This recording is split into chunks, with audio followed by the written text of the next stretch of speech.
जय माता दी। सभी श्रद्धालु से निवेदन है कि इस वीडियो को अधिक से अधिक शेयर एवं सब्सक्राइब करें और कमेंट में बताएं कि अरुणा माता की ये लोक कथा कैसी लगी। तो बिना देरी के शुरू करते हैं। 14वीं शताब्दी का समय था जब दिल्ली पर मुस्लिम शासक शासन करते थे। उस समय एक शासक जिसका नाम फिरोज शाह तुगलक था, वो घर घर जाकर गाय की हत्या करता था। उसका मुख्य उद्देश्य मुस्लिम धर्म को बढ़ावा देना था। उसके राज्य में ब्राह्मण समाज के एक व्यक्ति आस्करनजी पांड्या रहते थे, जो माता रानी की अधिक सेवा किया करते थे। एक दिन गाय की हत्या करने का नंबर आस्करनजी पांड्या का आया, परंतु ब्राह्मण होने के कारण गाय की हत्या से बचने हेतु वे अपने परिवार सहित घर छोड़कर जाने लगे। तभी घर पर रखी तस्वीरों से आवाज आई कि आप ये घर छोड़कर मत जाइए। यदि शासक गाय लाए तो तलवार उठाना और हत्या करना, और यदि दूसरा प्राणी हो तो तलवार मत उठाना। ये सुनकर पंडित आस्करनजी पांड्या अपने घर पर ही रुक गए। अगले दिन शासक फिरोज शाह तुगलक गाय लेकर आया।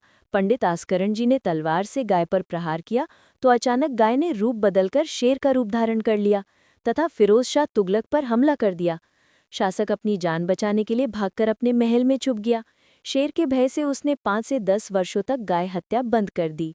दिल्ली का शासक 5-10 साल बाद पुनः गाय की हत्या करवाने लगा, तो उस समय आस्करनजी पांड्या अपने परिवार के साथ दिल्ली छोड़कर बूंदी आ गए।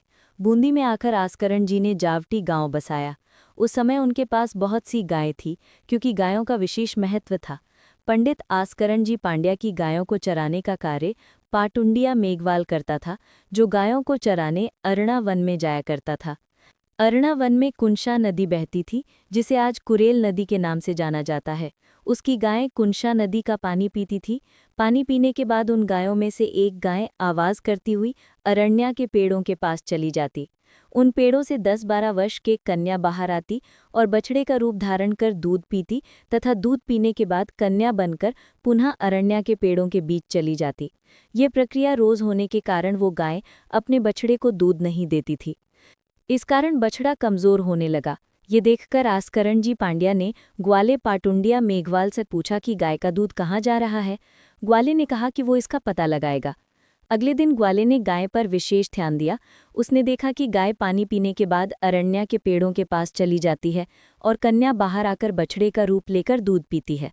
ये देखकर ग्वाला चकित हो गया और कन्या को चुड़ैल समझ बैठा। शाम को ग्वाला गायों को लेकर घर लौटा और सारी बात अपने मालिक आस्करनजी को बताई तथा गाय चराने से मना कर दिया। सारी बात सुनकर आस्करनजी पांड्या समझ गए और अगले दिन स्वयं गायों को चराने गए। उन्होंने देखा कि गाय रोज की तरह पानी पीकर पेड़ों के पास चली जाती है, कन्या बाहर आकर बछड़े का रूप लेकर दूध पीती और बाद में कन्या का रूप लेकर जाने लगी। तब आस्करनजी पांड्या ने पूछा, आप कौन हैं जो रोज इस गाय का दूध पीती हैं, जिससे इसका बछड़ा मरने की कगार पर है? तब कन्या ने कहा, वो दिन याद करो जब गाय शेर बनी थी।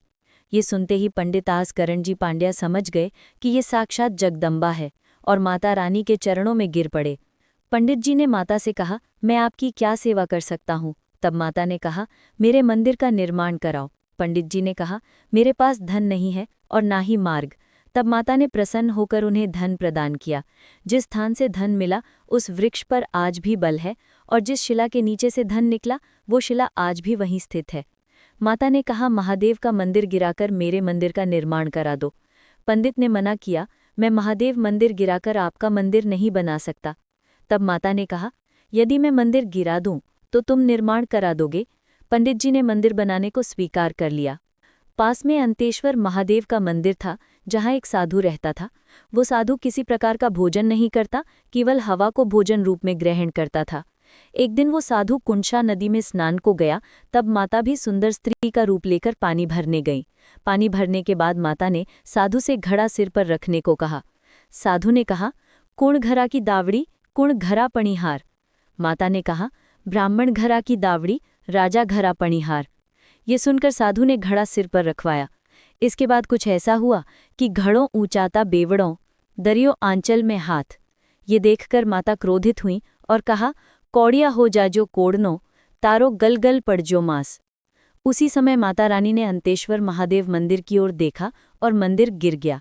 इसके बाद पंडित आस्करनजी ने मंदिर का निर्माण प्रारंभ किया। निर्माण होने पर माता रानी ने आस्करनजी से जोत चालू करने को कहा, जो आज भी मंदिर में अखंड जल रही है। माता ने आस्करण जी से दूसरी जोत में गूगल डालने को कहा, जो माता को अधिक प्रिय है। आज भी माता को गूगल अर्पित किया जाता है। सब हो जाने के बाद जब आस्करण जी पांड्या हाथ जोड़कर खड़े हुए तो माता रानी शिला के रूप में धरती से बाहर आने लगी। आस्करण जी पांड्या माता रानी के उस तेज को सहन नहीं कर पाए और भूमि पर गिर पड़े। जैसे ही पंडित जी गिरे वैसे ही माता रानी का धरती से बाहर आना रुक गया। आज भी माता रानी के आधे हाथ और पैर जमीन के भीतर स्थित हैं। ऐसी मान्यता है कि यदि आस्करण जी पांड्या गिरते नहीं तो माता रानी आज सिंह पर सवार होती।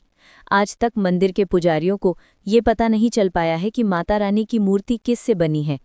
तत्कालीन समय में मंदिर अरणा वन में स्थित होने और अरणा के पेड़ों से बाहर आने के कारण इसे अरणावाता के नाम से जाना जाने लगा।